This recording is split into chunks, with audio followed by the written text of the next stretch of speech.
The real question is a fire alarm inspection worth more than a 1986 Chevrolet? Let's take a look at both. Let's examine both. And I'm going to add my 2 cents, but it's just my 2 cents. Been doing this for into my 35th year, so I'd like to think that I know what I'm talking about. Now, another thing I'm going to say is that together, editing it is another story. And I have no teleprompter. I have no producer. Well, I do. I'm lying. I do have a producer. The studio, you're looking at it. The lighting, you're looking at it. But let's put it up on the screen here and let's take a look at just exactly what it is that I'm talking about. On the screen right now, you'll see a fire alarm inspection report. Now, you can say whatever you want about this inspection report, but if you look, you look where the mouse is hovering. 86. Ronald Reagan was president in 1986. Chernobyl, Challenger. A lot of you people viewing this video were not around. Well, I was into my second year of fire alarm manufacturing. And let's talk about value. Some of those panels that I manufactured in 1985 and 1986 and 1987 are still in operation today. I know that because of course I service them still. So 1986 fire alarm inspection in 2017 is worthless. Absolutely worthless. It does not include documentation. It does not inspect loops, isolators, end lines, monitoring. I don't have it in front of me, and I know it pretty much in my head, but when you're on camera it's a little trickier. But so let's compare it to the 1986 Chev. Take a look at that, and I will say one thing: it definitely has value. I'd gladly drive that home. Now, I wouldn't pay $2017. In other words, I don't want to buy, the 2017 Tacoma and the car salesman hands me keys for a 1986 Chev. Oh, and by the way, it's got car salesman written all over it. Actually, the guy working over there, he's an ex-car salesman. And what could possibly go wrong? I mean, all fairness, car salesmen are great people, but it doesn't mean they make great fire alarm experts. Don't knock them. I mean, if you want to go to school, you want to get the training, the college, the continuing education, and pay for it. The little card I carry around with me, go for it. But you know, you compete with me, and this is not a plug for my services. You hire whoever you want. You hire whoever you want. I'm one of the few people in this country that's working in the field that has actually manufactured fire panels. And when I say manufactured, I'm talking board level. I'm talking chips on the board, diodes, resistors. I'm talking ULC, standing right beside you, looking at them. Oh, and speaking of ULC, I've actually reprogrammed their fire panel down in Mississauga there. 4100U, if I remember correctly. That was a while ago. But so yeah, been doing this a while. Anyways, leave a comment below. Tell me what you think about the 1986 fire alarm inspection, and why do we have, like, why would a contractor in 2017, 2016, 2015, 2014, go way back to, I think it was 1997, when the 1986 fire alarm inspection was replaced by 97. So we're talking a fire alarm inspection standard that's well over 30 years old.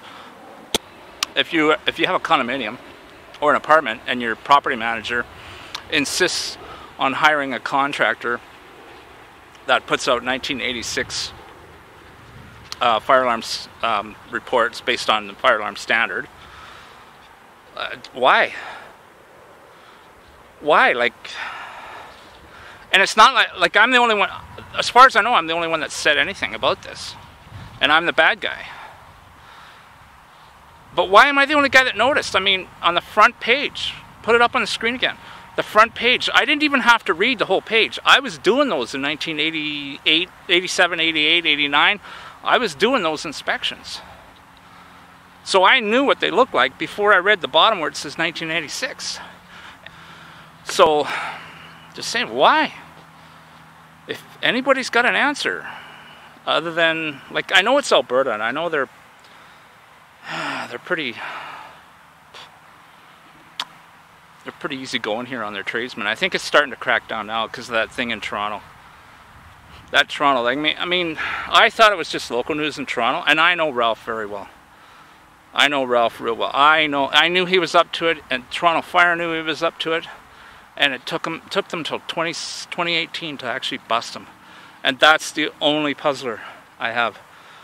All those properties, all those substandard reports, repairs, except I did a lot of repairs for Ralph. I did the odd inspection as well, and we did, when it was me working with Ralph, and this is the part that I enjoyed because he had really good job sites. I only did the best work, and if I had to stay late, I had to stay late. And the thing is, I just kept wondering, how does Ralph get these jobs? Like, he's weak. Technically, he is weak. The only thing I can think of is he's got somebody in office. Somebody high up in office. And you know what, what else could it be? I don't know. Maybe he'll let me know someday. But he said he's set. Last time he chatted with me on the internet, he says, I'm set. So whatever that means, he's got his millions cost of doing business, I guess. And you know what, this is just my opinion, and I'm allowed to express that. So think what you might of it. Tell me what you think of the 1986 inspection. Tell me what you think about a car salesman that's he's not a fire alarm expert, but he can certainly talk like an expert. And if you've talked to him, if you go around to the car dealerships, the old timers here in the city of Champions, and you just mention the word Action Jackson, yeah, maybe they'll fill you in. Because yeah, he's still fairly famous locally, even though he's been out of the car arena for, I'm gonna say 10 years, but I don't know for sure. But ask some of the old timers; they'll fill you in. All right, you can go ahead. You can hit the like button. Be gentle. I think it's broken, and you can subscribe too. This is the Canadian channel. Well, I also have a channel south of the border that does much better, but oh yeah, quite a bit. It is what it is today with everything that's going on. Finally, hard-hitting and in your face. Some of these fraudulent contractors are starting to get busted one by one. We had a big one in 2017. They started following him around. That was Ralph. They busted him in 2018. He had his day in court in 2019. The guy probably pocketed, I'm gonna say 5 million or so, maybe higher. And I think his fines were only inside of $1 million. I could be wrong. You know what? I don't know the facts for sure. I followed it closely, but for all the details, you know, I'm definitely not the best source. But I do know Ralph. I know him very well. So as far as the fraudulent activities, yeah, I definitely witnessed a good chunk of those. But it sounds like the depth of his fraud was far, far greater than what even I had imagined. But with the news that coming out of Okotoks, the fire alarm fraud it continues. 2019, another bust, a big one, probably the biggest one in Alberta.